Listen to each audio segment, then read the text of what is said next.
Let's do it over again. Good evening, everybody, and welcome to Carving It Up Live right here on Facebook, as well as the Carving It Up YouTube channel and the Grid Network YouTube channel. As always, I'm Bryson Carver. It is good to be with you on a Wednesday. It's good to be with you in general because it has been almost 2 weeks since our last full show, a week since the show we tried to do, and then the Wi-Fi said, we don't want you doing one today. I guess I think the Wi-Fi is a Mike Tomlin stan because it literally broke out as I was doing the Mike Tomlin segments. That was unfortunate. We got a lot to discuss and what was an incredible divisional weekend in the National Football League.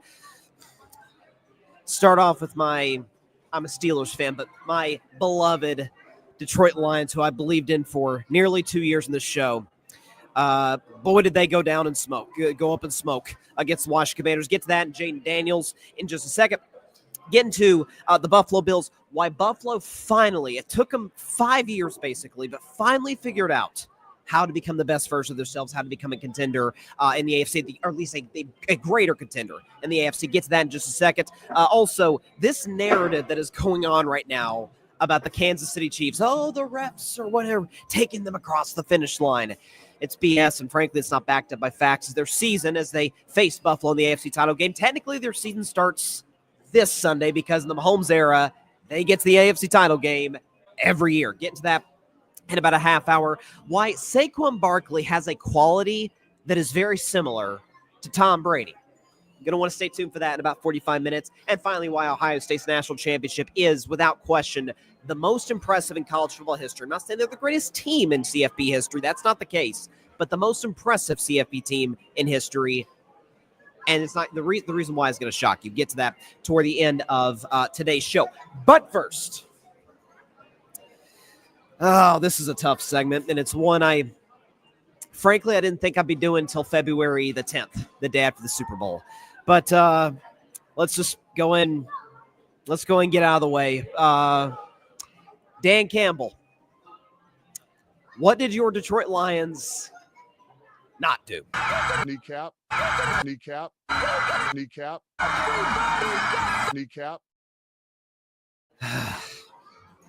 My Super Bowl pick in the NFC went down to the Washington Commanders by a final score of 45-31. And there's a number of reasons this happened. We'll get to Washington, Jayden Daniels in particular, in about 6, 7, 8 minutes. On the Detroit side, you can talk about the defense, but we knew going in that the defense could be a problem. Aaron Glenn, who just got the job at the New York Jets, which I think is a great hire for a franchise that has made a living on a lot of bad decisions. Jets made a good one today in hiring Aaron Glenn, who I've sung his praises for years on Carving It Up Live. So congratulations to him. Very happy for him. But we knew the defense was bad because, I don't know, they were down to third stringers. Eventually, they say next man up in football. Eventually, you run out of guys to bring up, right? So we knew Detroit's defense was bad. We knew they were going to have to win, shootouts in order to make a deep playoff run. What I did not anticipate, at least against a Washington defense that has not been successful this year, was that Jared Goff would decide to have by far his worst game of the season. 1 touchdown, 3 picks, all 3 of them brutal, especially the one toward the end of the half when trying to target Jameson Williams, badly underthrew it or threw the ball way too late. Jared Goff at a QBR of 41. I'm not sure I got that high, 0 to 100. Passer rating of 59.7. So Jared Goff was nothing short of atrocious. And this kind of signifies, or why I believe the Lions, not that they won't be contenders moving forward, because I still do think Dan Campbell is a great coach. I still do think, look what this franchise was that they inherited. But I think this was their greatest opportunity. Last year, when they had a 17-point lead in the NFC Championship game, and this year, 15-2, top seed in the NFC, home field going through Ford Field, this was their greatest opportunity to do it. Because when you have a guy like Jared Goff, who I've always said is like you can make a case Jared Goff's in between the 8th and 12th best quarterback in the league, right? Accurate, excellent in the pocket. I've said when Jared Goff has great protection, which generally he gets because the Lions O-line is phenomenal, he could carve you up. He could dice you up. He's like and I don't mean this as a shot, that he's a poor man's Tom Brady. Now, that's not the worst thing to be because Tom's the GOAT, but he's a poor man's Tom Brady. The problem is when protections break down, Jared Goff is a liability. Jared Goff can't move. I know his pass rating against pressure, against the blitz, whatever, was the highest in the league. That's not who he is over the course of his career. So that kind of came back to bite him. So when Jared Goff isn't Mahomes, Josh Allen, Joe Burrow, Lamar Jackson, hey, Jayden Daniels, or even some of the up-and-comers like a C.J. Stroud who is hoping to get to that level of quarterback, you're going to have to put the pieces around him and give him elite play calling. Now his elite defensive coordinator is gone. Now the guy who helped revitalize his career, Ben Johnson, he's gone. He's the head coach of the Chicago Bears, working with Caleb Williams. And listen, the weapons of Detroit are still going to be there. You're still going to have Amon-Ra St. Brown, Jamison Williams. If he doesn't get suspended again, you're still going to have Laporta and Jahmyr Gibbs, the offensive line. So it's not like Detroit is going to go into the gutter and win 6 games next year. I don't think they're going to have the season in 2025 that the Niners had this year, because there was a number of factors playing into San Francisco that I don't think will play factor with Detroit. But it does beg the question, and this is where Ben Johnson has to get some heat here, because Goff was awful. All of his picks, all of his turnovers, of which I believe he had 4 in this game, were just atrocious. I thought Ben Johnson, and over the course of the year, I didn't hit on it as much as I should have, and that's my bad, but using these intricate, albeit remarkably clever trick plays in 40-plus point blowouts against the Jaguars, and when you're smoking the Bears at Soldier Field, and maybe that was like I theorized that was like a tryout for Chicago, like, hey, please hire me. Until it appeared, at least from the naked eye, the last trick play we got in the book is for Jamison Williams, down 10 in the fourth quarter, to be throwing passes down the sideline, and Jamison Williams threw a pick in this game. I just think it was it's Detroit, I thought, was the best roster in the league this season, followed pretty darn closely by Philadelphia. We'll get to them later in the show. But similar to Philadelphia, the quarterback was not necessarily the driving force. I mean, if you ask anybody who picked the Lions to win the NFC Championship game, win the Super Bowl even, I thought they were going to the Super Bowl before the season. I've been the Lions believer since the 2023 draft when they aced yet another one. My thing was, okay, if you ask any Lions fan or people, person like myself who's picking the Lions to go deep in the playoffs, what's the number one reason? If you pulled 100 people, and people know I'm not a fan of polls. Point is, if you pulled 100 people, number one reason the Lions are going to go to the Super Bowl this year, how many of them are saying Jared Goff? How many? 6? Maybe Jared Goff's family, potentially, if you happen to run into them, would say Jared Goff. No, it was culture. It was grit. It was toughness. It was the O-line, the run game, the weapons, Ben Johnson. Jared Goff's a part of that. Jared Goff was a key cog in getting them there. And I'm in no way implying the Lions should move off Jared Goff. What I'm saying, though, is there was a reason that Sean McVay moved on from Jared Goff. Now, the Rams and Lions both eliminated in the same round this year, but the Rams got a ring to show for it, for that trade. And I've often called the most mutually beneficial trade in NFL history. Yes, because it resurrected the Lions from a dead, no good, irrelevant franchise into, holy crap, they're the 1 seed and could win the Super Bowl this year. But the Rams still do have the championship and by definition have won the trade. The Lions may have sustained excellence for longer, but give me one great Super Bowl year as opposed to 10 good to really good seasons. Trust me, I'm a Steelers fan. I know a little something about that as of late. And so, listen, you give credit to Washington, and that's who we need to shift to secondly. So you've heard it said over the last few days, since this game against Detroit, even before the game against Detroit, Jayden Daniels has had the greatest rookie season in NFL history. And it's hard to argue that point because the second overall pick out of LSU, who, by the way, against Detroit, had a pass rate of 122 and a QBR of almost 92, was nothing short of fantastic. I think what we're not talking about enough with Daniels, because we talk about great rookie seasons, we think about, I'd say the greatest rookie quarterback season I've seen the most recently, at least, would be Justin Herbert in 2020, when he broke just about every rookie record there was, but the Chargers won 7 games that year. Dak Prescott in 2016 was remarkable, but it helped that he had Ezekiel Elliott and an amazing offensive line. That helped. Okay, you think about Andrew Luck. Now, Andrew Luck is a little bit similar to Jayden Daniels in that Luck's roster was worse than Jayden's, but I mean, the Washington's roster, and that's where I really want to hit on. It's fine. Terry McLaurin is special, man. But Brian Robinson is a good running back. And there are other weapons that got in Washington. They're good players. Not special, but they're good players. That Jayden and Zach Ertz, good. that Jayden Daniels elevates. And that, to me, is the mark of any great quarterback. I mean, like, we're talking top 5 level, like elite. No one even argues it. Is the ability to, yes, you do have to have elite weapons around you, but can you elevate the others? Can you get the most out of others where it's like, yeah, they're not going to get that from the backup quarterback, Marcus Mariota. No shade to Marcus, but obviously he's no Jayden Daniels. And listen, Washington's comeback as a franchise the last 2 years has been incredible to watch.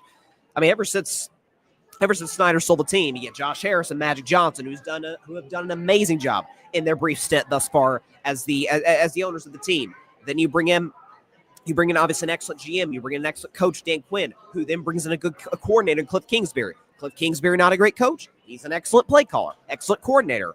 And then you draft this kid out of LSU who just, it's funny. Something about LSU quarterbacks who win the Heisman. I mean, Joe Burrow was kind of average his first year LSU, had to transfer from Ohio State because he couldn't beat out JT Barrett. And then we see what Joe Burrow is now. Right, a Heisman winner, Super Bowl participant a few years ago with a not very good Cincinnati team, and is widely regarded as one of the 3 or 4 best in the game. And Jayden Daniels, similarly, what was it, 10 touchdowns, 10 picks or 11 picks, something like that, his last year at Arizona State before he transferred to LSU? The growth, the maturation process, you give Jayden a ton of credit. And what I think is, and my guy Barry Grant Jr., shout out to Barry, host the All Even podcast, please subscribe to his show, has pointed out, I think he makes a great point, is the poise, the composure, the nothing looks too big for this kid. And you see it, Washington winning multiple games via comeback. I think at Jayden, was it like 5 touchdowns or something that he threw in the final 30 seconds of games this year in order to win it? Like, the kid, the moment's not too big for him. Maybe some of that's because he transferred. Like, that's often a trend you see with the top quarterbacks. Like, just think about each and every one of them. Patrick Mahomes, Texas Tech is kind of known for putting up a lot of points. They're like cotton candy. Tastes good, fun. There's really not a lot of substance there. Patrick Mahomes had to deal with those slights. Becomes a great. Josh Allen, was he a no-star recruit coming out of high school? Goes to Wyoming? What? Nothing against Wyoming at all, but superstar quarterbacks don't just come from Wyoming. And you see what he is. Joe Burrow had to transfer. Lamar Jackson was slighted heavily coming out of Louisville. And now Jayden Daniels, who had to transfer, who had to go through those growing pains. And it's the Peyton Manning route, and that's my guy. I'm wearing my Tennessee hoodie today. Tennessee hoodie today. Love me some Peyton Manning. That's usually not how it works for the all-time greats. They're not number 1 in high school, number 1 in college, number 1 in the NFL. That's not usually how it works. Tom Brady, famously a 6th-round pick. But it's the poise, the composure, and listen, of the 4 rosters that are in the conference championship weekend, Washington is, I don't think anybody would argue that Washington doesn't have the worst roster of the 4. Buffalo's roster is better. Philadelphia, I think, has the best roster left. Kansas City, their rosters will blow you away, but they're amazing where it matters.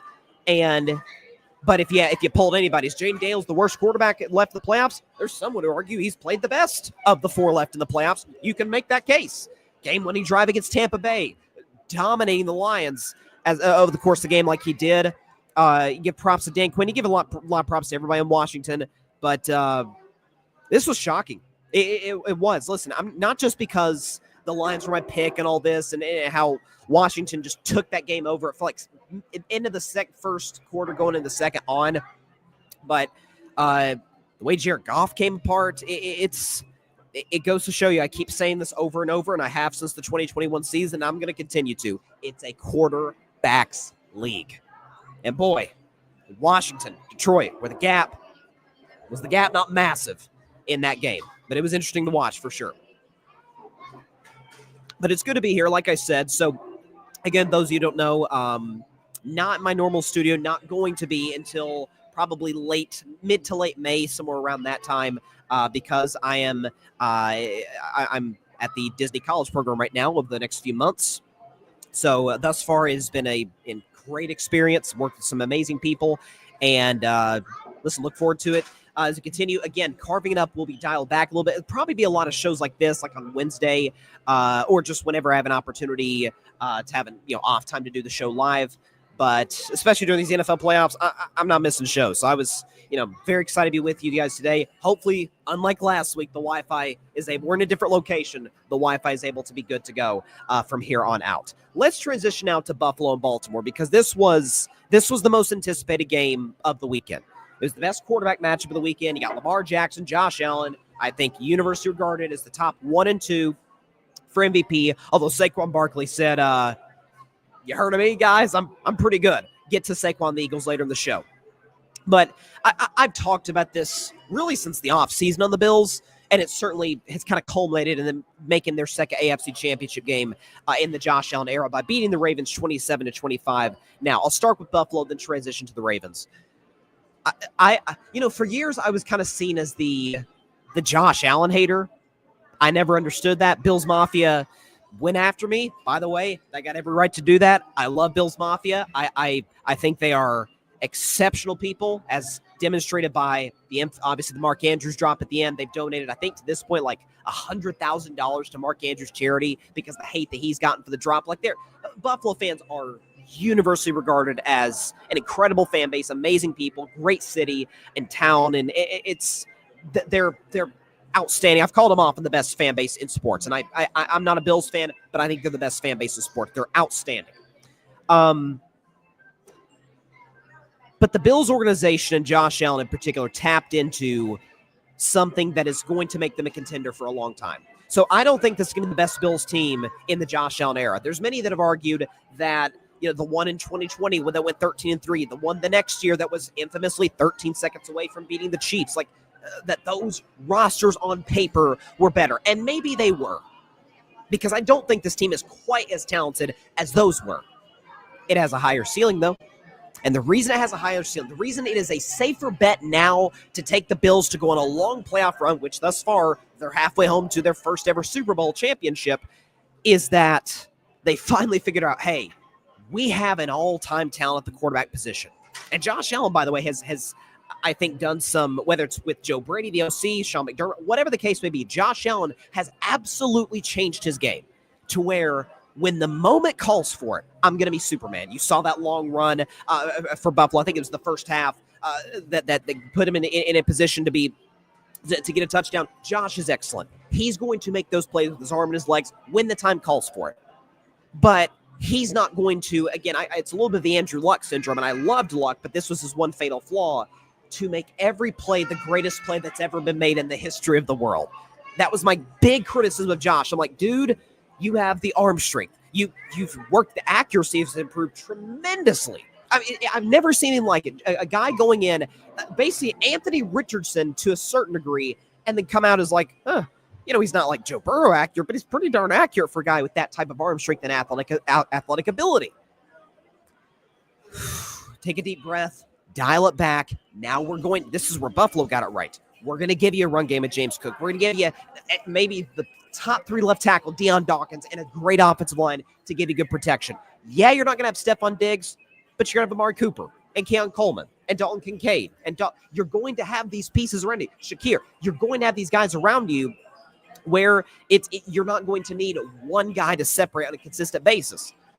Now, Buffalo decides to, I don't know, maybe go after T. Higgins. I don't know if the cap space to do that, probably not. But the cap space to go after a top receiver in the trade market, free agency, draft one potentially like they drafted Keon Coleman, sure. I think they'll be even scarier next year. But they tapped into, hey, superstar quarterback doesn't have to be the only reason that we win games or the only reason that we lose games, or at least the primary factor in that. And it's made Buffalo a dangerous threat. I mean, you look at Josh Allen's stat line against Buffalo. Against Baltimore. 16-22, 127 yards passing. No touchdowns, no picks. Now, he ran for 2 touchdowns. But a QBR of 71, which is pretty good. And a pass rate of 86, which is fine. It's not special, but it's fine. There's nothing wrong with an 86 pass rating at all. And so, but he's like, I'm going to make the plays with my legs I have to, my arm when I have to. And I think it is, listen, I'm still concerned about that Buffalo defense because, as I talked about going in the playoffs, they gave up 33 points per game to playoff teams, which is the 4th worst in NFL history for a playoff team, which is brutal. And I think it could hurt them against Kansas City on Sunday. But with that said, it's even if they were to go down to the Chiefs this weekend, and it would be a knock on Josh because I actually saw the stat today that if you look at quarterbacks that are, if I can pull up the stat here, if you look at quarterbacks that are 3-0 against other quarterbacks in the playoffs, there's like Elway over Kosar, there's Aikman over Favre, there's Brady over Rivers, there's another one that I'm not remembering at this moment in time, and then there's Mahomes over Allen. If Mahomes beats Allen this weekend, Patrick Mahomes is the only quarterback in history to be 4-0 against another quarterback in the postseason. That's never happened before. So history's technically on Josh Allen's side in that regard. So it would be a knock on Josh, that particular stat. But getting to the AFC Championship game, again, first time in 4 seasons that's happened for Buffalo. I think this is a great building block. I think it's a credit to Sean McDermott, Joe Brady, the front office, the way they drafted. And listen, I talked about it with a little bit with Detroit in our opening segment, but I talked about this a couple months ago when they beat San Francisco in that snowy Sunday night game when Josh Allen, had a receiving touchdown. I said that you can build a contender that way, the way that the Lions have recently, the way that the Niners did over the course of the last few years with Garoppolo and Purdy. At the same time, there is a level of you have to cover for a lot of flaws, a lot of holes that the quarterback might have in his game. Whereas if you have a guy like Josh Allen, which, guys like that don't just fall into your lap. That just doesn't happen generally in the NFL.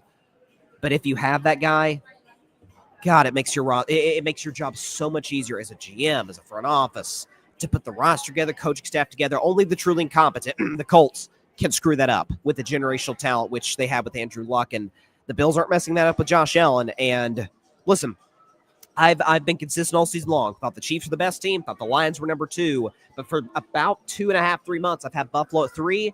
But I thought Buffalo was a bigger threat to Kansas City than Detroit. Like, of all the team in the playoffs, and I said this going into the playoffs, if you said, who would you least be shocked? Because people know I've been a Chiefs, if you want to call me a defender, I don't know why I have to defend 15-2 in back-to-back Super Bowls. I don't know. But if you want to call me that, fine. If you told me who the biggest threat to Kansas City would be, Buffalo without thinking twice. They've come close before. They're hardened by those playoff losses. They're playing a style of football that can actually give the Chiefs real problems other than, hey, Josh, go be Superman. They've got multiple different ways to beat you, and they didn't have that in years past. To Baltimore now. So it's weird. The thing with the Ravens and Lamar Jackson for the longest time is in there, and I mentioned the stat before on the show, in their playoff losses in the Lamar Jackson era, that was when they put up their lowest point total. Well, that streak got broken. 25 is not the fewest they've scored this season. So baby steps, I guess, for the Ravens in their attempt to get a 3rd Super Bowl for their franchise. And it was a weird game for Lamar Jackson because first half, it's like, here we go again. It's old Lamar Jackson in the playoffs. He's turning the ball over. He's getting frustrated. He seems a little tight to a certain degree. There's, again, the Peyton Manning syndrome to a certain degree. And then he leads this furious rally in the second half. The Ravens never lead, but they come back, make it close. They're a Mark Andrews drop away from tying the game. Now, I still think they lose the game because Buffalo's has 2 timeouts, a minute and a half to get a field goal. But, Josh Allen's not. I think Josh Allen's going to drive him right down, and Bass is going to walk it off. But be that as it may, I think the thing that is most disturbing about Baltimore is in their playoff losses, it's not just that they find a different way to lose. Like last year against Kansas City, it was they just stopped running the football. They stopped running the ball, right? I forget. There was it was Edwards. I forget who the guy. They stopped running the football with their running backs. I think the running backs got 6 carries in the game against Kansas City, which was that close throughout, and they just abandoned the run completely, which was weird. The last Lamar Jackson playoff loss, it was the defense was playing amazing, and Lamar throws a pick 6, and that's pretty much it. And so year before that, they get blown out by Tennessee and their the new Raven Derrick Henry. And then the year before that, Lamar Jackson just was not ready against the Los Angeles Chargers in the playoffs. I think it would be disingenuous on my part to say, oh yeah, I'm going to put the bulk of this blame on Lamar Jackson. I can't do that. I cannot say I watched this football game and Lamar Jackson was the biggest reason. That would be lying to the audience, and I would never do that. The problem is Lamar Jackson, for the second half rally, as impressive as it was, he was the reason a big reason they were trailing. The fumble caused by Damar Hamlin when he essentially set the ball on the ground. Damar Hamlin came in. Shout out to that young man. What a comeback for him. Comes in, decks Lamar, fumble. Von Miller takes it back the other way. The interception was awful. Overthrew his receiver badly. It was like, okay, there's the old Lamar Jackson. Now, again, he rebounded. Maybe that's a sign where next year he gets over the hump. Again, Peyton Manning, it took him 8 years to finally get over the hump and win his first, or 9 seasons, actually, for Peyton Manning to win his first Super Bowl breakthrough, beat Brady, win the Super Bowl 2 weeks later in Miami against the Bears. But Lamar wasn't the reason. Yeah, I can't watch this game and say, Lamar, you did your job, young man. He did in the second half. But football is a 60-minute game. Listen, we tend to, as the case with everything, we tend to remember the most recent thing that's happened, and that's the only thing that's happened. That first half, he was bad, and Josh Allen was really, really good. And so the blame in many ways, I think, falls a lot on a guy that I've said is a really good coach. I've never considered him a great one. I should say never. I haven't considered him recently a great one. John Harbaugh. Ravens coming into the season, lead the NFL since 2020 in blown double-digit leads in the fourth quarter. I've mentioned that stat multiple times. This season, last season, the year before that, on this show. They've got a bad habit of doing it. They did against the darn Raiders and Gardner Minshew this year. That's kind of what they're known for to a certain degree in the fourth quarter of these games. Derrick Henry, I kept saying it. I'm like, listen, I'm a Steelers fan, so I'm not rooting rooting for the Ravens, but I do like good football, and I do like, to my mind's eye, obvious game planning. Hey, Ravens, you are undefeated when Derrick Henry gets 20 or more carries. Well, let's look at the stat sheet. Derrick Henry had 16 carries. By the way, he averaged 5 yards a clip, so it wasn't like he was doing nothing. Give Derrick Henry the football. My man Arthur Hurst, who's a Ravens fan, has been saying all season, give Derrick Henry the football. And it's another year of the Ravens kind of going, not as flagrantly as they did last year, but going away from what made them successful. Lamar Jackson, 0 design quarterback runs. What's up with that? Lamar Jackson, if you look at the stat sheet, ran the ball 6 times. None of them were designed. And by the way, my Steelers last week, and a lot of this is a Steelers problem, but could not stop it. All of last week could not stop Lamar Jackson to save their lives on these, or in the read option, where it was Lamar and Derrick Henry, which that's what a lot of Ravens optimists and fans were saying. Hey, Lamar and Derrick Henry in the backfield, that's going to be impossible to stop. But the Ravens like, yeah, we're going to totally abandon that. So listen, Baltimore's, as long as Lamar's healthy, as long as Lamar's there in his prime, rolling, they're going to be a contender next year. They should be the favorites again to win the AFC North. Cleveland sucks. Pittsburgh is content being mediocre, evidently. And Cincinnati they can't get it right despite having a top 3 quarterback in Joe Burrow. So Baltimore's going to be fine, but I feel like it's more of far more an indictment on Harbaugh than Lamar Jackson, at least this playoff game, where it's like, okay, you had things that were working and you totally went away with it. Or away from it, rather. Derrick Henry, 20 carries. You haven't lost this year. Yeah, I mean, Derrick doesn't have a lot of great years left in him. He's phenomenal, but he is 30, 31 years old. Might want to start giving him some more carries these big games before time runs out for him. But, man, it was all 4 games were intriguing in their own way. I mean, you got both the games on Sunday literally coming down to like the final 2 minutes. Kansas City and Houston, which we'll get into after the break, was entertaining for a number of reasons. Then you have Washington shocking Detroit, which shocked America, I think, even Washington fans.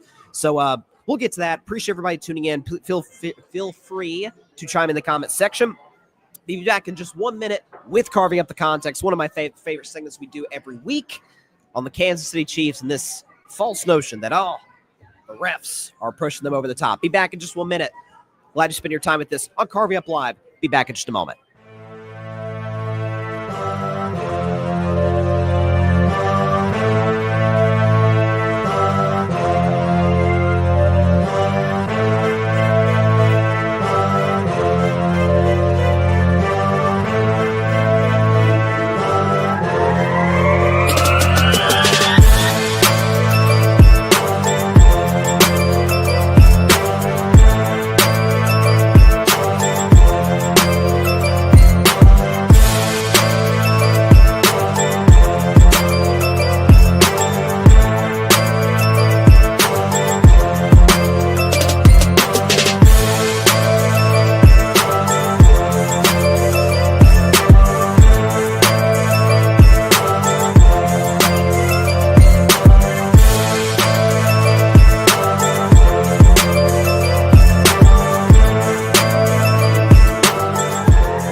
Welcome back to Carving Up Live. So, look, I've been talking about this on my show all season long. It's something. It's something. This doesn't even apply to this team I'm about to talk about. It's something I see far too often in sports that drives me absolutely insane when it occurs, and that is when fans blame refs for great team success, or when fans blame refs in general for, oh, that's why we lost the game. It's like, no, there was like 5 plays in the third quarter that you really botched that you don't remember because it didn't happen recently. But there's this absurd notion that has been pushed by media members. It's certainly been pushed by social media because, well, it's social media. Welcome back, TikTok. You weren't missed that much. You were gone for like 5 seconds. But this notion, hey, the Kansas City Chiefs, you know why they're great? Because they're lucky. Because the refs have it in for them. Or not have it in for them, but are in the bag for the Kansas City Chiefs. This is obviously not based in fact. We'll get to that on this week's edition of Carving Up the Context. So, as the head coach of the Colorado Buffaloes, and of course, not the head coach of the Dallas Cowboys, primetime Deion Sanders says, give me my theme music.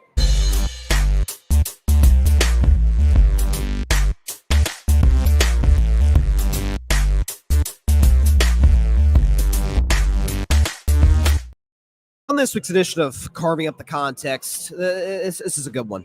Kansas City Chiefs and this idea that the refs are pushing them over the top as it pertains to winning these football games. So it is worth noting when it comes to Kansas City and the relationship, because there was a couple of controversial calls made in this game. There's one early in the game in the first half that it felt like Joe Buck and Troy talked about and I love Joe and Troy, but talked about the entire drive with the roughing the passer against Mahomes, which for the record went to replay. NFL upheld it. So one, like, it was split second, and it was like, oh gosh, we missed that. NFL replayed it, and they said yes, that was roughing the passer. Whether we agree with it or not, and I don't think it was roughing the passer on second look.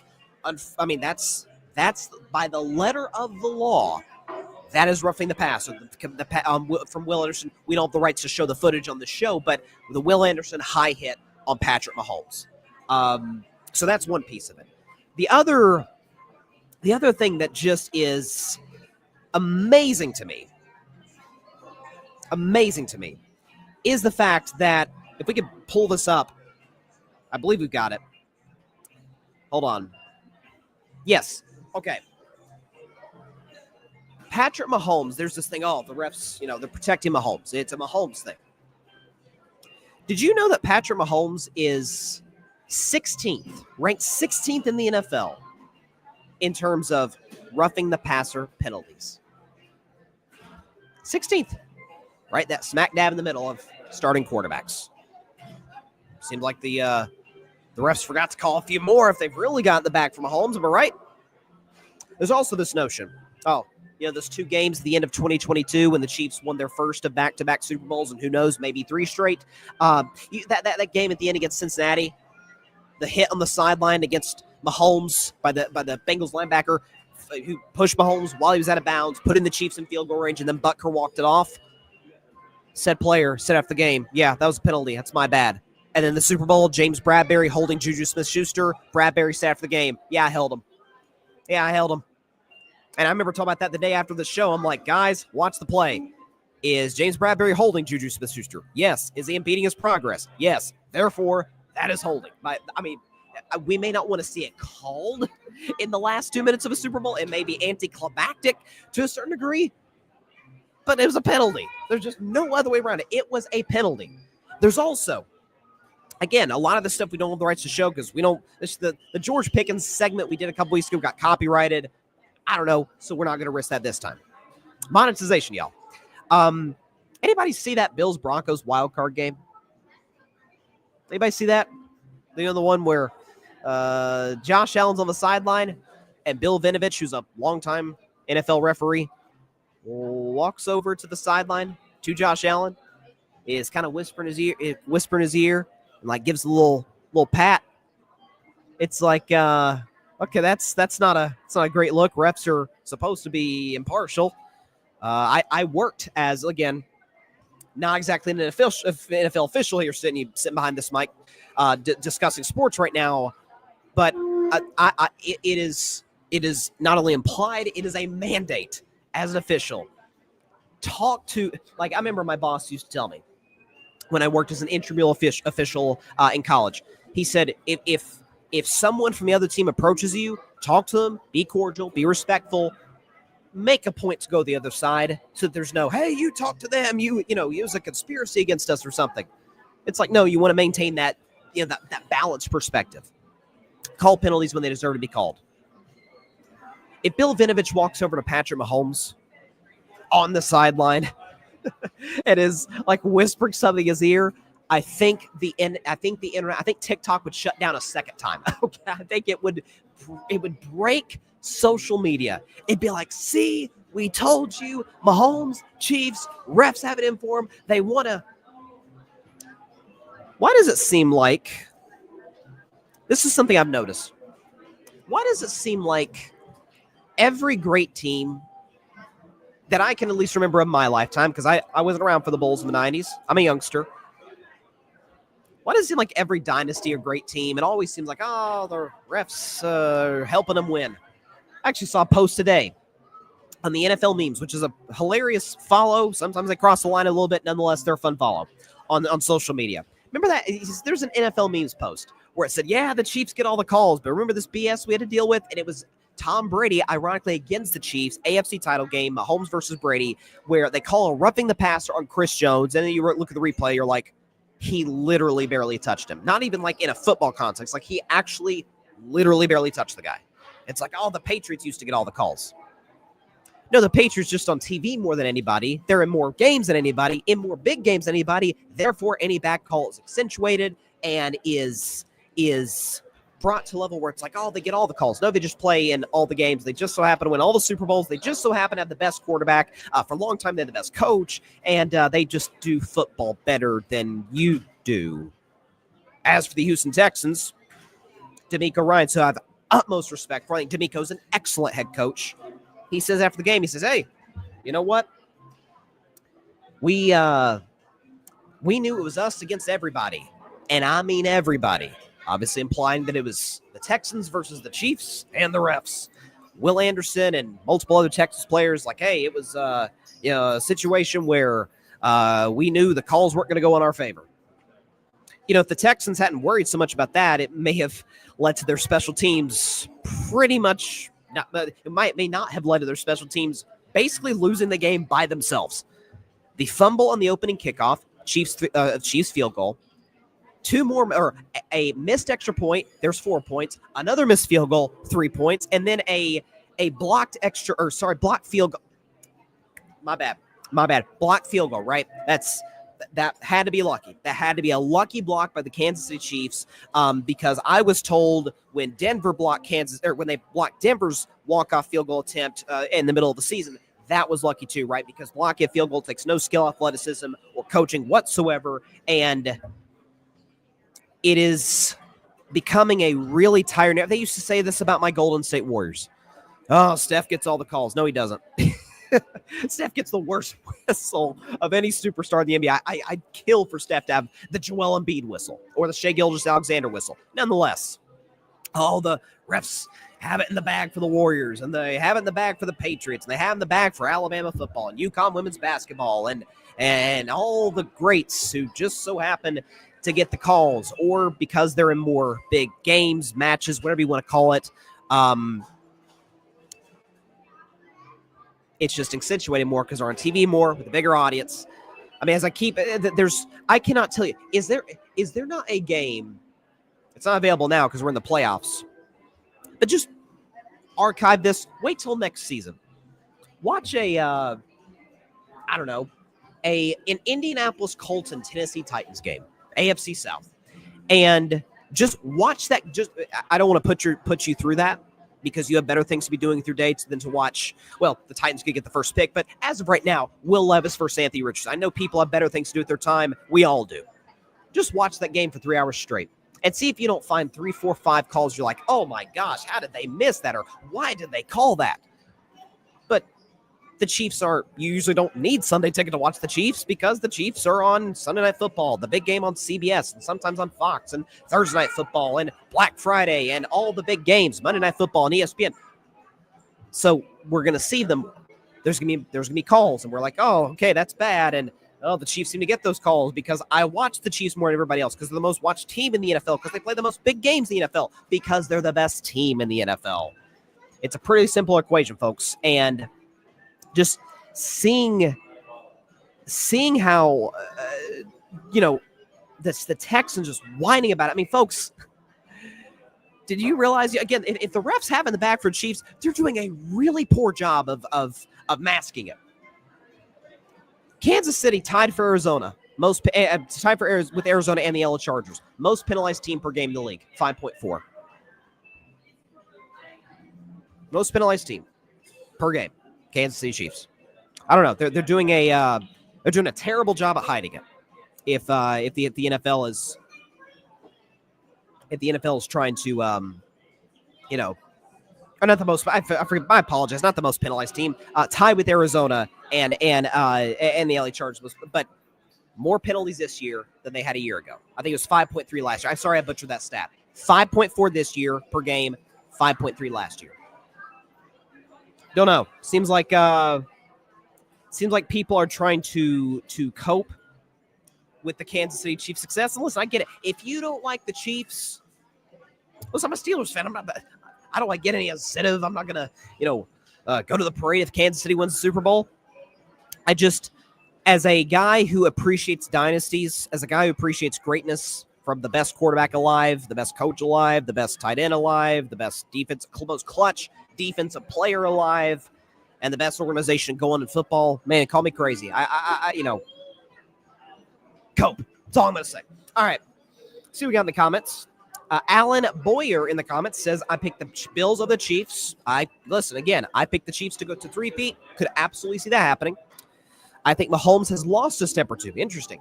After all, he is pushing 30. I would not agree with that, only in the simple sense that I think Kansas City's motto and identity all season long is we are going to make, again, a little bit similar to the Buffalo Bills, similar to like the Patriots kind of at the end of their dynasty where it's we are just going to capitalize every opportunity that you screw up. That's what the great teams do. If you make a mistake or if there's good fortune, so to speak, in the air, we're going to make you pay for it every single time. That's what Kansas City does. That's what the Patriots did for a long time. And John Rivera, good teams get the calls. Great players get the calls. To a degree, that's true. Yeah. To a degree, because, again, Mahomes with the rough the passer, with the flop out of bounds. Josh Allen is the master at this. Go on YouTube and watch a Josh Allen flop highlight reel. It's LeBron has done this. Giannis has done this. James Harden made a living off of this. So, yeah, sometimes you do manipulate the officials, but the idea that it's it's totally unique to the Chiefs. Okay, the Patriots were around not that long ago, and now people love Brady. We love Gronk and Edelman. Love all three of those guys. They're awesome. Edelman's podcast, I think, is excellent. One podcast or another. Julian, keep it going, man. You're crushing it. And obviously, I think Tom and Gronk are great in their roles as well. So there you go. John, you're in Disneyland. Disney World, thank you very much. But yeah, going to be doing a lot of shows from here for a while. At least up until, I think, around the conference finals in the NBA playoffs. And they'll be back home in studio. To the Philadelphia Eagles now. Because, they knocked out the Los Angeles Rams. I picked the Rams to beat Philadelphia. I was feeling so good coming into this week about my NFC title. My preseason NFC championship pick, Rams versus Lions, Stafford versus his old team, vice versa with Jared Goff. And they both went down in pretty heartbreaking fashion in the second round of the playoffs. So Philadelphia wins 28-22. And just watching Saquon Barkley, he is just, here's the stat line. 26 carries for number 26, 205 yards rushing, 7.9 yards per carry. He had 2 touchdowns. Both of them were long ones. Against the Rams this year, he had not 1, not 2, not 3, 4 touchdown runs of over 50 yards against these guys. The guy is boy, how Joe Shane retained his job with Giants, I'm not entirely sure. I really, really am not.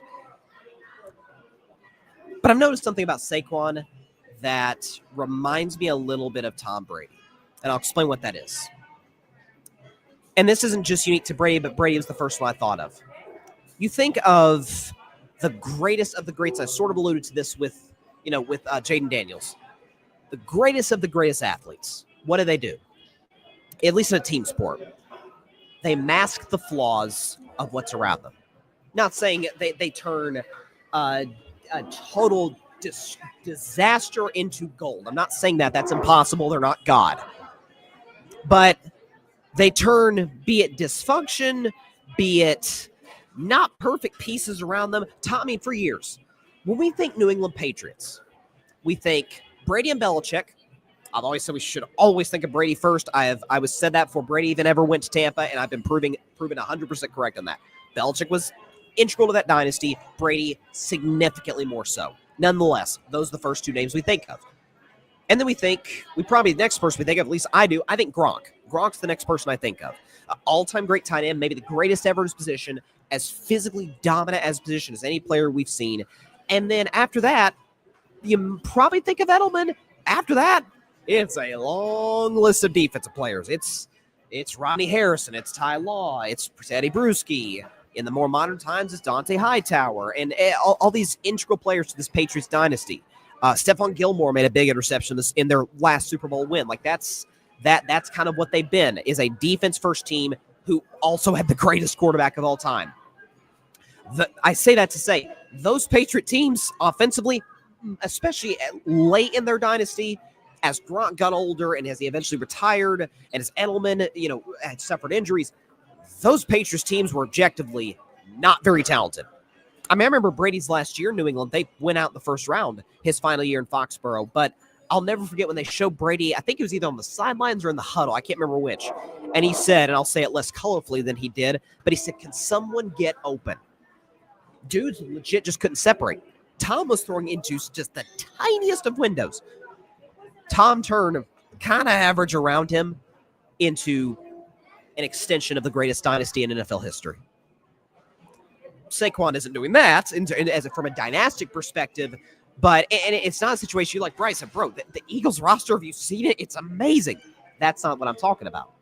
Because we could talk about Jalen Hurts' his limitations, and now he's hurt again at the end of the season. But you've got Brown, who was not good against the Rams at all. But you've got Devontae Smith and Goddard in the O-line and a great defense. We get that. You got all the pieces. But so many times when I watch Philadelphia, you know what Philadelphia is?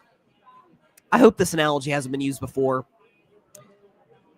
Philadelphia is like the Kardashians, right? Like, obviously, the Kardashians are objectively, beautiful people. The Philadelphia has an objectively amazing roster. They're kind of a mess. That's kind of like Nick Sirianni, the game plan. I'm like, bro, what are you doing over the course of this game? Kellen Moore's play calling is suspect. Get ready for that, Dallas. He's coming to your town soon. And then Saquon just breaks off like a 60-yard run. You're like, okay, Saquon saved the day. And he literally saved the day because, if not for that touchdown, Rams probably win the game. So this special player, he's going to run away with Offensive Player of the Year, and for good reason. I think it should be unanimous, to be honest with you. With respect to other guys, at his position like Derrick Henry and around the NFL, Saquon is just give him a great O-line in Philadelphia, and the guy turns into freaking Barry Sanders. I mean, the guy's unstoppable. I'm not saying he's good as Barry Sanders, obviously. Barry, I think, is the greatest running back ever, but the speed, the quickness, agility, strength, all of it. He's like Tom Brady in that regard. That's and it's weird to compare a running back, especially in the modern times, although the running back's making a comeback, a running back to the great, not a great quarterback, the greatest quarterback is weird. But Brady masked, particularly at the end of the Patriots dynasty, like the last 4 years or so, Patriots had a lot of flaws on their at least the offensive side of their roster. Belichick did not adapt to the modern NFL whatsoever, and Brady just masked that because Brady was just great. I mean, there's no other description. He was great, the greatest. He masked a lot of those things. It's not a roster construction problem with Philadelphia as much as it is a, man, they almost never have the best coach in any game they play, at least in the playoffs. The same thing applies to their offensive coordinator. The A.J. Brown's reading a book on the sideline. He drops a critical pass in the first half. It's snowing. It's kind of a mess out here. And Saquon's going to break 2 runs, and that's the difference. that's kind of what I'm seeing with Saquon. And so Philadelphia, by the way, gets Washington. Who could have seen that NFC Championship? Philly, maybe, sure. Plenty of people picked the Eagles to rebound from last year and be successful. I was wrong on that one. But, yeah, Philly and Washington for the NFC title game. That is not what we saw coming. And by the way, I saw that it's like the most expensive ticket in the NFL, I think it was the most expensive conference championship game ever. It's like $1,300 or something to get a decent ticket into Lincoln Financial Field. But the Eagles are rightfully favored, -6.5. Again, no one's going to argue Daniels is the better quarterback than Hurts, but Philly is better just about everywhere else. And they're certainly better at running back than, the whole league. See if Christian McCaffrey can rebound when he comes back healthy, because I'm still a McCaffrey believer, and we know what Derrick Henry does. Josh Jacobs in Green Bay to a lesser degree, but man, this guy's just, it will go down. That's what's amazing about it too, is not just that, the Giants stuck with Daniel Jones, moved on from Saquon, which even Giants fans, even the most ardent Daniel Jones supporters, were like, if you had to make me choose one, it'd be. Now, we didn't know necessarily that Saquon was going to do this. We didn't know that he was going to be an MVP candidate, that he was going to be threatening Eric Dickerson's record to be running for 200 yards in the divisional round. We didn't see that coming necessarily, but it was very much okay, you gave Daniel Jones the money, franchise Saquon, had to keep Daniel Jones because of the contract, and just let Saquon walk to your biggest rival, the biggest threat in your division to be successful in terms of Super Bowl contention. I honest to God, I don't know how the front office guys with the Giants are still employed. Not trying to get anybody fired, but I think they did that to themselves. Yikes! That will go down as an all-time bad decision. Quickly before we go to Ohio State, did want to discuss some of the coaching moves that we have seen as of late. So I didn't really get a chance to talk about Mike Vrabel with the Patriots. So when the Patriots fired Rob Mayo, my thing was, yes, he had the press conference snafus. Yes, there's all the coaching problems that occurred over the season. With that said, the roster's terrible. It's the worst in the league. And I'm not sure how attractive a job it is. And so I would have kept him unless you felt confident enough that Mike Vrabel was going to be your head coach. Well, evidently they did. There have been reporting in the days leading up to, the Patriots hiring Mike Vrabel that Mike Vrabel is going to be the guy. I think it's a fantastic hire. I think the Titans were insane to let go of this guy. Great culture guy, great motivator. Got Ryan Tannehill to an AFC Championship game, and then the 1 seed a few years later. 2 years later. Vrabel's an outstanding hire for the Patriots. A+. That they're not going to be a playoff team next year, I don't think. I don't think they're going to be this year's Commanders necessarily, but New England hit it out of the park. There's no question about that. For sure. What else? Who are the other teams that brought in a new head coach? Because we want to get this in order. Let me pull this up. Oh, yeah, the Bears hiring Ben Johnson. Listen, set coming into the offseason, or at least after they fired Eberflus, which they should have done.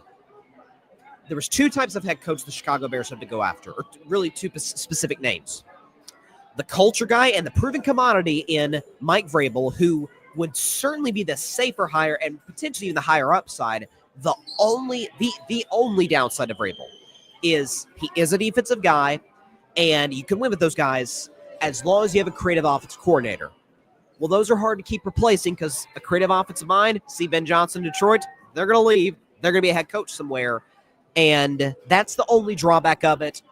I still think it'd been a great hire for Chicago, but it looks like Mike Vrabel is going to go to New England regardless. He loves the Patriots. He's been tied to that franchise for years. So that was, to a degree, maybe a given.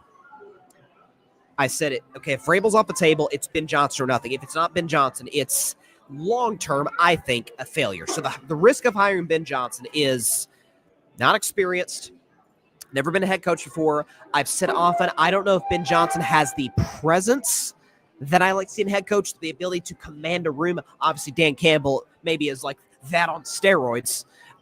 His old boss now in Detroit, and longtime long time, coach with Dan Campbell over the years. Not saying you got to be that, but do I feel it's been said before about like presidents of the United States. Do you feel them in the room? I don't know if I feel Ben Johnson in the room. That's my only thing. And plus, inheriting the dysfunction in Chicago, that could be a problem. With that said, you've got, I think, an all-time generational talent in Caleb Williams. Believe that since UFC. And by the way, we saw flashes of it throughout the course of the year. He finished the season with a win over Green Bay. Chicago never beats Green Bay. But to give Ben Johnson to Caleb Williams, is it a risk? Yes. But at some point, the Chicago Bears got too separate from this, rough and tumble monsters of the Midway defense, 85 Bears into it's the modern NFL. You need a great quarterback and a great play caller to be successful. So we'll see if it works. I think it will, but we'll see if it works. What other coach hirings did we have? We had we pull this up here. The Saints are still good for a coach. Raiders still looking for a coach. Oh yeah, the Jets hiring Ben Johnson. I love this hire. All right, Ben Johnson, my bad. The Jets hiring Aaron Glenn. Love it. Absolutely love it. The Jets are a franchise that makes a living off of really stupid decisions out of pure desperation. This is neither of the two. First of all, Aaron Glenn actually played for the Jets at one time back in the day, so there's that. But also, this is a guy who watch interviews with this guy. I mean, it's a leader of men. Again, he's a little bit the opposite of his old his old compadre Ben Johnson. In this regard, he's the type of dude that does command a room. Anybody blaming? Everybody's like, oh, but the Lions defense wasn't good this year. You give that to any of the great defensive coordinators, Belichick or Rex Ryan when he was the defensive coordinator back in the day. You give that to any of those head coaches and see if they could have made that mess work. They were missing guys all over the place. Excuse me. Apologize. So Aaron Glenn is not going to make that work. Leader of men, by the way, has been able to be with Dan Campbell, be with Ben Johnson. So if nothing else, maybe learning a little bit of offensive concepts from Ben Johnson, learning about being a head coach from Dan Campbell. So it's the best of both worlds. That's why it's devastating for Detroit that they lost both of those guys. And by the way, they lost their defensive line coach, who's going to be the Patriots' new DC. So it's not been a good 5 days for the Detroit Lions, to say the very least. But listen, there's a lot of work to be done with the Jets. The primary problems stem from ownership, the fact that they went after Aaron Rodgers in the first place, the fact they've kept Aaron Rodgers. They think they're going to move on from Aaron, or Aaron's going to move on from them, one of the two. Start over, draft a quarterback. I'm pulling for him. I've said the Jets are a franchise where young quarterback streams go to die, but I think there's a little bit of a D'Amico Ryans feel to this, where it's like defensive coach, former player, commands a room. I think it could work. I'm not saying the Jets are going to be a playoff team and break their long drought immediately. I like this hire a lot. There was a lot of Rex Ryan rumblings. I mean, the guy was openly campaigning on television to be the Jets head coach, which I found to be a little corny, but nonetheless, it would not have been as bad as like a Gruden hire, who Gruden has not adapted to the modern NFL at all. We saw that with the Las Vegas Raiders. It would not have been that bad, because Rex is a notoriously great defensive mind, but bringing him back with the Jets, it wouldn't have worked. So I think the Aaron Glenn hire, good job of the Jets for sure. We got some comments here before we move on, or take a break in the middle of Ohio State. Patrick Brown, the Heat are planning to suspend Jimmy Butler again. Yeah, I saw that. 2-game suspension because Jimmy, I think, missed the flight for Miami. This saga just continues. The trade deadline is in a couple of weeks. Might be a couple of weeks from today, actually. So we'll see if he's dealt. I saw, was it Shams, who, by the way, Shams gonna be feeling great about this, because remember Jimmy's agent darn near threatened Shams Charania at one point, and then it was yeah, he was telling the truth the whole time. Shams was. We could pull up, because I don't know if it was him who reported this or someone else, the potential teams that are interested in Jimmy Butler. This is okay. No, this is from Vince Goodwill. Vince Goodwill from Yahoo Sports has said that the teams that are interested in Jimmy Butler, you wait for this list: the Washington Wizards, the Toronto Raptors, the Charlotte Hornets, and a team that has actually had a surprisingly good season, the Detroit Pistons. I would not make that move if I were Detroit. You had the worst year ever last year, worst season in franchise history, broke the NBA single season consecutive losses record. And then this year, new coach, Kate Cunningham's come into his own. Like, you've got something kind of good working for you. Jimmy is, and I've defended Jimmy over the years, but his actions with Miami have been, no question, unprofessional. Jimmy is, this is why I want the Warriors to trade for him, has been a guy where it's put him into a win-now situation. Jimmy's not trying to wait for young kids to develop. Jimmy's in his mid-30s, probably at the end of his prime, if he's even still in it. So I think those other moves would be weird. To risk, especially like Charlotte. Jimmy's not going to. And let me say something. If Jimmy Butler ends up with Charlotte, with who else to say, Washington or Toronto, Jimmy Butler will retire from the NBA. I'm not even kidding. That's not sourced. I think he will retire from the NBA if that happens. Patrick, your thoughts on Golden State getting drubbed by Boston? The Warriors aren't a very good basketball team, and I've been imploring them to make a trade for a star next to Steph since the summer, and they still have not done that. Wasting the prime of the greatest player in franchise history, but maybe they'll surprise me. I hope I'm wrong on the Golden State Warriors. Maybe they surprise me. Get Steph some freaking help, man. What are we doing? John Rivera, Jets fan, got the finger crossed emojis. Listen, John and the Jets fans have been tortured for years. Bad quarterbacks, bad coaches. I actually thought they had a good coach in Todd Bowles for a while. I know they had some down years. I think they should have kept Bowles. But I think Aaron Glenn's a good hire. I really do. He's a culture guy. I think he'll work. The Detroit background helps. So, like I said, I don't know if it was on Ryan Clark's podcast or Brandon Marshall's podcast, whoever it was on. Aaron Glenn was on one of those shows, and just watch it. Great. Now, maybe he's just a great media guy and nothing else. I don't think that's the case. He's a great defensive coordinator who had nothing to work with at the end of the season. Good hire by the Jets. Best, I think, given their situation, that's the type of guy they need to go after. I think he fits there. Last comment before we get to the break. Patrick and Phoenix just stacked up with 3 first-round picks in a swap with Utah. That is a weird trade. That implies that Phoenix is going to go after somebody. Also, there's this came in from Dwayne Rankin, who covers the Phoenix Suns for Arizona Central.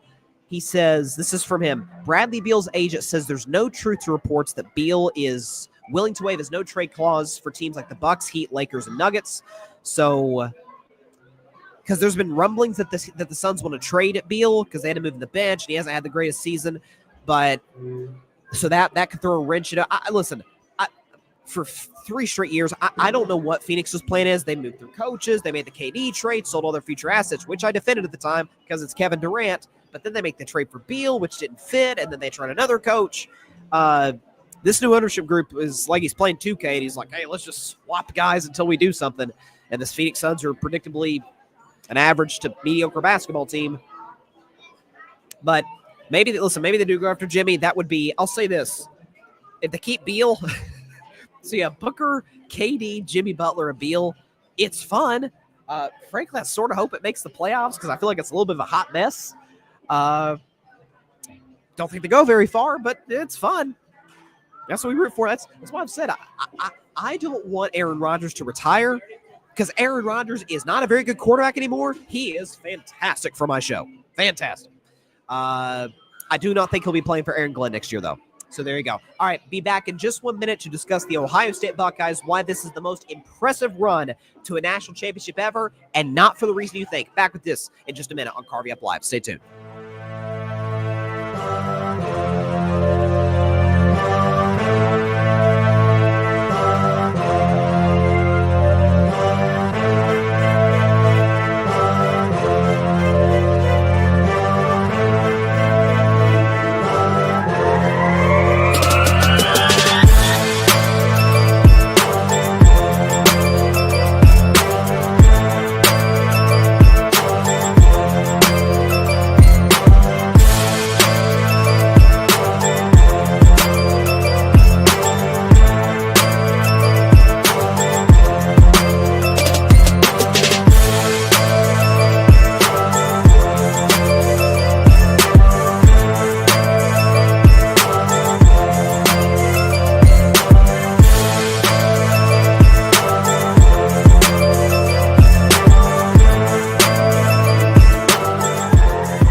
Welcome back to Carving Up Live. So, we had a college football national championship on Monday. And by the way, a belated happy Martin Luther King Jr. Day. I know that was 2 days ago, but nonetheless, we should always pay tribute and respect to this man who was not only a titan of racial equality, but also a titan of economic equality, and was ahead of his time on a number of fronts. And so, shout out to the late, great Martin Luther King Jr. But on that day, we had a national championship between John John's Notre Dame Fighting Irish and the Ohio State Buckeyes. I did think Ohio State would win. I also thought that the Irish would cover. They did not do that by that much. Made it close. Made a nice rally at the end against Ohio State. But then there's a deep ball to Jeremiah Smith, who's just a freak athlete. You see why he's getting Calvin Johnson, Julio Jones comparisons. Holy crap, he is special. He would be a first-round pick tomorrow, and he's a freshman. He's unreal. But Ohio State wins the national championship. This is the most impressive run to a championship in college football history. I'll tell you why. Because people are talking about, oh, it's because of the teams they beat. It was the 12-team playoff. All of these different things. Here's a crazy stat. Of the top 8 teams in the college football playoff final rankings, okay, they beat all of them, except for Georgia, who they did not play. Outside of Georgia, they beat every single team in the college football playoff top 8 left by an average of 15.5 points. Okay? Clobbered Oregon. Beat Texas on what was an amazing defensive play at the end. Beat Penn State at Penn State, which is one of the 3 hardest places to win in college football, is in Happy Valley at Penn State. Brutal place. Ask SMU how that worked out for them. Ohio State beat Penn State in their house. Beat Notre Dame in the national championship. Clobbered my Tennessee Volunteers, and obviously clobbered Indiana, who's the biggest fraud all season in college football. Not only is that aspect of it impressive, because I'm hearing, oh, well, it was a 12-team playoff, and in years past, Ohio State wouldn't have got in. It's the first 2 lost national championship in history, and they don't count because they wouldn't have been in a 4-team playoff, which, because of NIL, because of the transfer portal, because of conference realignment, those 3 factors, the 12-team playoff is great for college football, and I think this year was a resounding success, particularly from the Texas-Arizona State game on from that. Especially the final 2 rounds were excellent, as we would hope it to be. Think about this from a psychological perspective from Ohio State.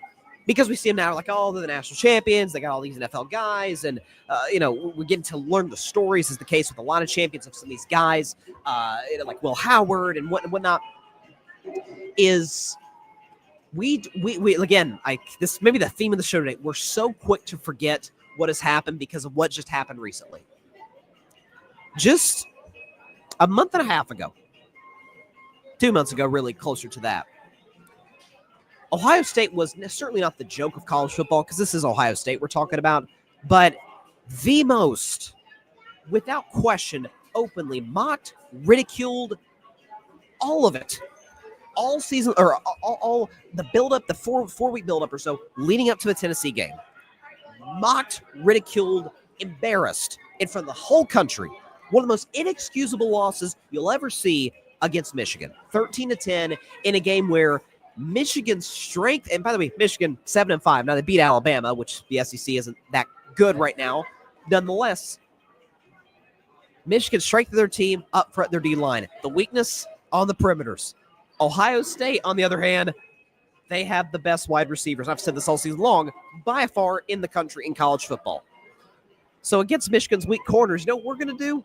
We're going to run the football. What? That's weird, makes no sense. And then by the end of it, there's a flag plant, which I had no problem with, by the way. I think it should be encouraged in college football because it makes the rivalries that much more hate-filled. And then Ryan Diaz, the press conference, and it's like, oh, this is just a mess. He's going to lose his job. Ohio State fans hate this guy, and Will Howard's not as good as we thought. And it was a mess. There are seniors on that Ohio State team that have never beat Michigan. And in that state, in Columbus, Ohio, folks, they literally call it the game. It's the biggest rivalry in the sport. It's everything to Ohio State. And a 4-game losing streak. You know, psychologically damaging that is for Ryan Day. How you can imagine, he's human. He's a coach, but he's human. How psychologically damaging. man, if we lose to Tennessee, we're done. Or I'm probably out of here. They're going to run me out of Columbus, Ohio. I mean, I was doing segments of my show, like, how far does this guy have to go to keep his job? Well, I think it's safe to say he's going to keep his job for a while now. It is, I mean, that's the thing. Texas was close. Again, the final score won't tell you that because there was a 100-yard defensive touchdown. And then Notre Dame made it close, but that game was once 31-7. And credit to Notre Dame, Marcus Freeman is just an outstanding head coach. Brian Kelly was excellent for years. He brought Notre Dame back to prominence. They made a national championship, a couple playoffs. Marcus Freeman has turned it into a legit powerhouse. I'm talking like, we think the 4 teams that could win a national championship next year, Notre Dame is without question in that mix, in that 4. Riley Leonard, I think, could be a solid NFL player. I know I might be in the minority of that. I kind of like the kid, liked him at Duke. But it's the best roster in college football, sure. We talk about that. Listen, I'm not saying, by the way, I'm not implying in any way Ohio State is the greatest college football team of all time. Absolutely not. I maintain, I think that's the 2019 LSU Tigers. Their resume is darn near unimpeachable. And the roster was sick. Ohio State's not that. But the adversity off the Michigan loss, the rare great team, playoff team, but the coach could get fired aspect of it, and they dominate Tennessee. The game was close at halftime, but as a Vols fan, there was never one moment where I was like, oh yeah, Tennessee is the better team in any aspect of it. Love my Vols, but I am objective. They then go against Oregon, who I picked to win it all before the season, and absolutely dog walk the Ducks. Go on to face Texas. It's close throughout. Ohio State had a kind of a weird game plan throughout that game, but then the long defensive touchdown seals the deal against a great top 3 roster in the country, Texas team. And then they take care of a Notre Dame team that was the hottest team in America. Beat every team in the college football top 8 by an average of 15 points per game. But they control all these games, dominate these games, beat all of the best teams. Georgia's the only one of the top 8 they didn't face. And it's remarkable. You give credit to Ryan Day. Monkey's off his back. He's good. He's a national champion. Well, Ohio State fans are gonna be like, yeah, but could you please beat Michigan in the Saturday after Thanksgiving on Thanksgiving weekend, right?